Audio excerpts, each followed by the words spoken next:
Oh, did you want the 7 ways to make it? No, but here's though. I mean, the problem with Cosmo is they make up with technique what they lack in intimacy. Exactly. Yeah. They've reduced it to a biology. They've reduced it to a self-creation. So their whole sexual category is deeply within, we're alone. It's about me. I can self-create. I can create my own past, present, or future. That is an entirely different anthropology, the human person, than what Christ and God has revealed. Because everything that he has revealed is that we are not on our own. We are not self-created. We're created deliberately and intentionally by God, that our very bodies speak the fact that we don't even know who we are outside of relation to another person. Being made male, this body of ours, brother, makes no sense if there were no such thing as woman. Yeah. It makes no sense. Yeah, we can breathe because we've got a fully complete, respiratory system. We can feel because a complete, separate nervous system, right? And we can do it except for one major system.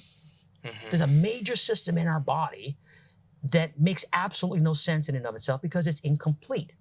Now, I'm not just being cute here. If we started from the beginning and want to know the why behind the what, just look at what reality is. What's the nature of this? What is the the isness?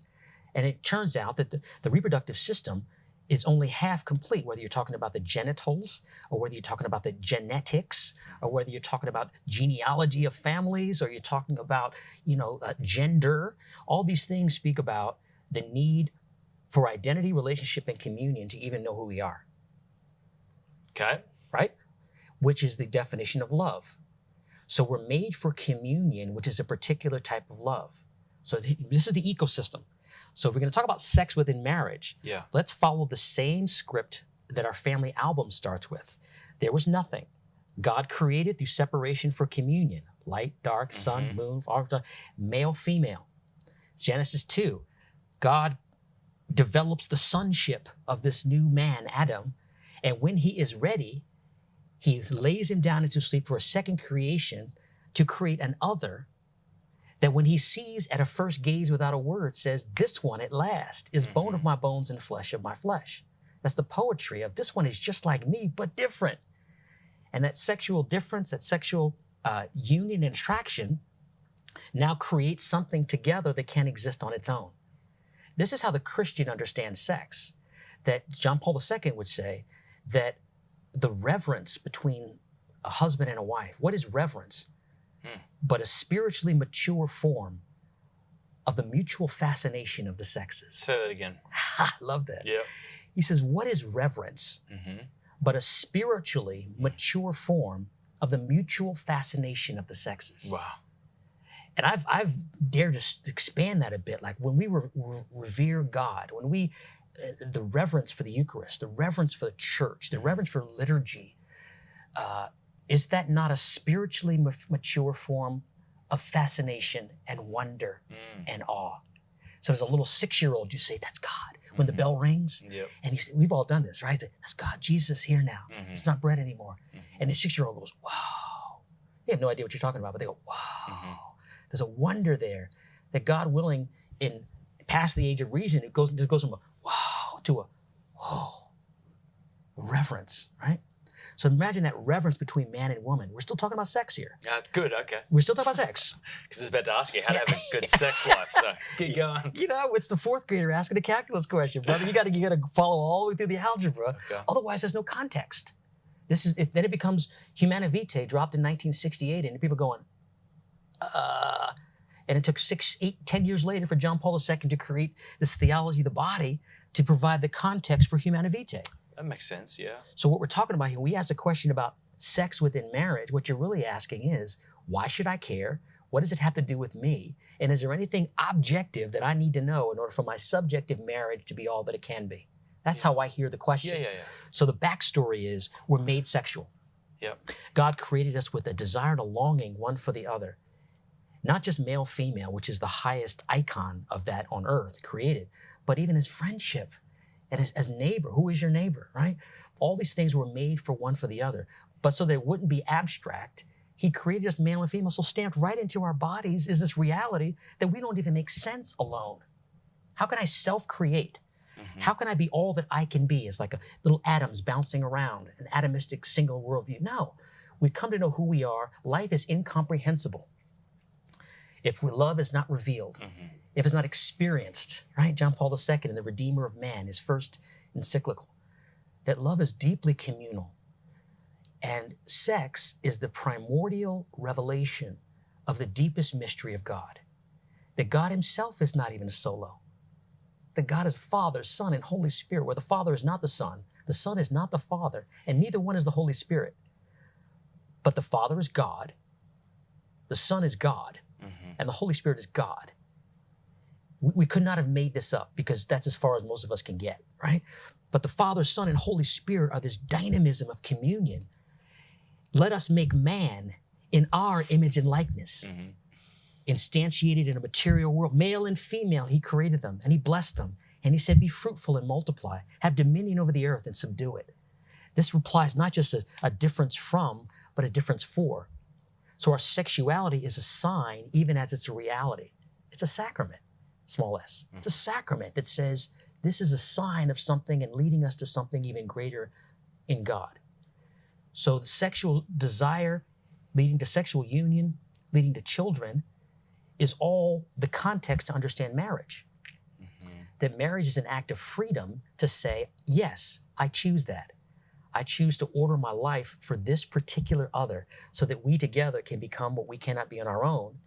And as the full revelation, that's natural marriage.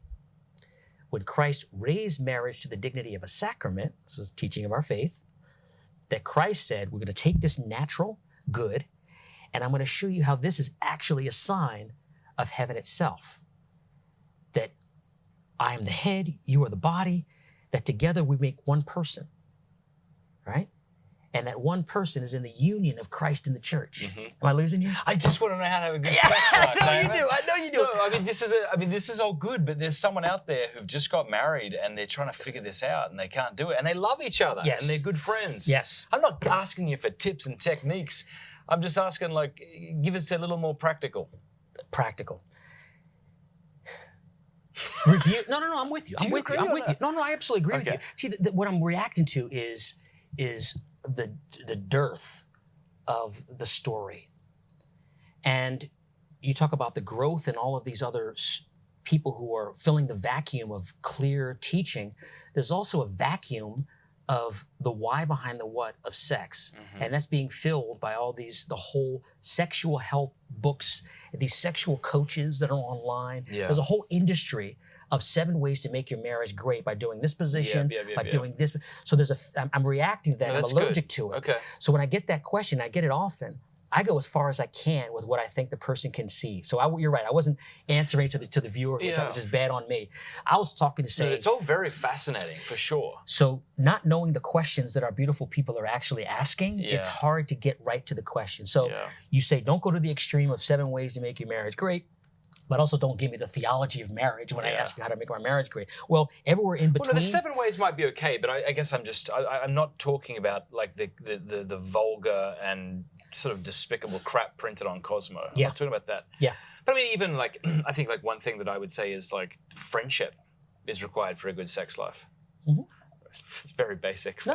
Right, to have a deep and intimate friendship and to reverence my wife as my sister in the Lord and my friend who I love and who I want the good for. All right, what else? There's one thing. I would still go to the principle of really understanding how sex is an expression of a particular kind of love, being conscious of this. And I also love what I also love what you said about like sex being all-encompassing. And then like another thing I've heard said, which I think is a great tip if you want, is like who said this? Well, it doesn't matter. I'm going to butcher it if I try it, but like to love my spouse throughout the day. And not just like almost like sex doesn't just stay in the bedroom. It's like how you serve your wife and your husband. So what we say, what Melanie and I teach, is that it's both descriptive of where your relationship is and it's also reparative of where your relationship wants to go. So everything like that's it. happening during the day and during your relationship is going to show up in spades. You know, were you cool to each other? Did you not attend to one another's needs? And then all of a sudden you have desire for sex. There you go. And then, you know, one of you is angry because you know there's something just out of order here. There you go, In many ways, just in a certain sense, it's like receiving the sacrament unworthily. Yeah, it is. So there's an internal conviction That's that it. says something's not right. Yeah. But if there's particularly a break in the relationship, like you have fought, and yet, you know, for whatever reasons, you know, you still want to have sex with each other, right? Marital intimacy. And you try to have that intimacy without the reparation beforehand. Right. Both of you know something's off. It's like communion before confession. It's a similar thing. Precisely. But there's different ways, right? There's the venial sin, which is sort of the cooling off, and you know it kind of brings, wow, we've been really apart from each other. And now I really see and feel like I've missed you. So it can be repairing even as it reveals the previous coolness that you brought in. If it's completely break, like a mortal separation, and you try to come together, it's nothing but a conviction in your heart. You've used me. I feel used. I know I consented presumably, but I feel used. And that feeling is what's meant to be convicting. It's a guilt, not a shame yet, but a guilt that says something's not right and we have to work forward. So in that ways, it is reparative. It is what's the phrase that we used to use about the meaning of the marital act, in that it's a remedy for concupiscence, right? And I've this is found Paul. It's Paul. It's Thomas early Aquinas Christ. in his discussion on the marital debt. But what does that mean? So even that language, right? The debt is offensive right now, even though the truth is truth. But that same thing with remedy for concupiscence. You know, people have misread that, in my opinion, to say, well, you're horny about everyone. Exactly. With her body, but not with yourself. Exactly. But as long as you do it with your wife, that's not it. It's relational. And the relational reality, that remedy, it's remediating, literally bringing back together the disordered view of my sexuality, that my masculinity is not ordered for the good of my wife and for our family. It's been ordered in other places. So to remediate within marriage means to come back together, proposing to be a free, total, faithful, and fruitful self-gift. And sometimes it's very conscious, and you have to make that decision. Sometimes it's subconscious, and the act in and of itself is procreative.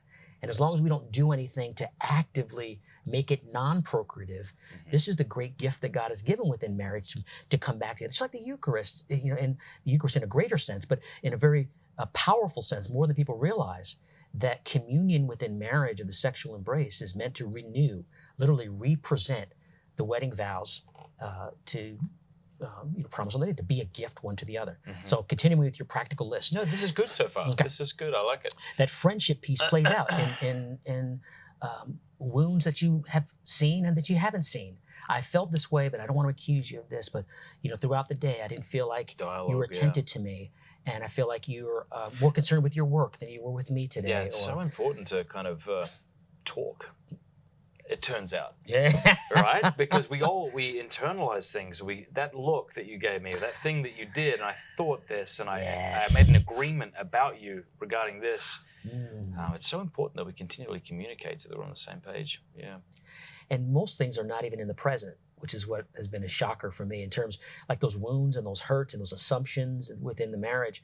They end up being sort of the things that gin up pretty old memories. When you looked at me that way, when you didn't answer when I said this, when you didn't answer the phone, or when I asked you this and you said, it just, and there's something in our past. Part of it's having the language to say it. Like, it's this language of healing, like understanding our interior life, how we respond to certain things, what we believe about ourselves, given a certain thing. It's almost like the better you can get at articulating your interior world, the better you can communicate it to the other. And one thing my wife and I have found very helpful because of serving with Net Ministries, on Net you live in close quarters and are encouraged, of course, to reconcile with each other when you've hurt each other.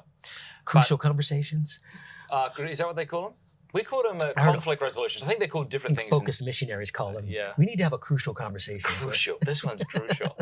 But we would have the languages when you did this. I thought you meant this, and I felt like this. But the point is, like, the language is, please forgive me. I forgive you. And it's so simple, but it's amazing how many people don't do that. No. So it's not like, I'm sorry, oh, it's okay. Because it's not okay. It's not okay. It's not okay that you did that. Yeah. So my wife and I brought that into our marriage.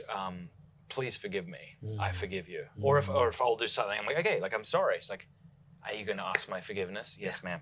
Yeah. You know, or vice versa. Yes. We have the kids do that with each other as well. Like, I'm sorry. No. What else? You know, like, please forgive me. And then I forgive you. And that kind of language is really helpful too.